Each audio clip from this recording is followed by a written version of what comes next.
Modal verb should have been with examples. Its sentence structure will be like this: subject plus modal plus have been plus past participle form of main verb plus other words. বাক্যের গঠন এইভাবে হবে।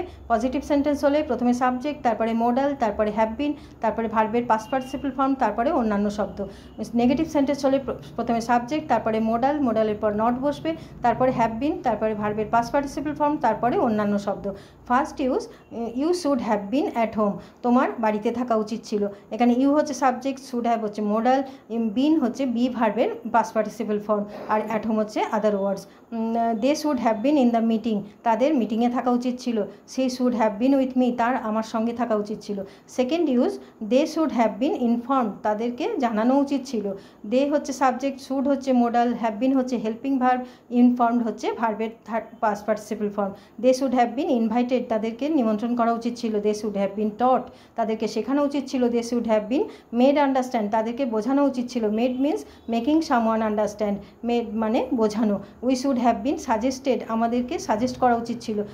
হি should have been counselled once, তাকে একবার পরামর্শ দেওয়া উচিত ছিল। I should have been helped, আমাকে সাহায্য করা উচিত ছিল। I should have been called, আমাকে ফোন করা উচিত ছিল।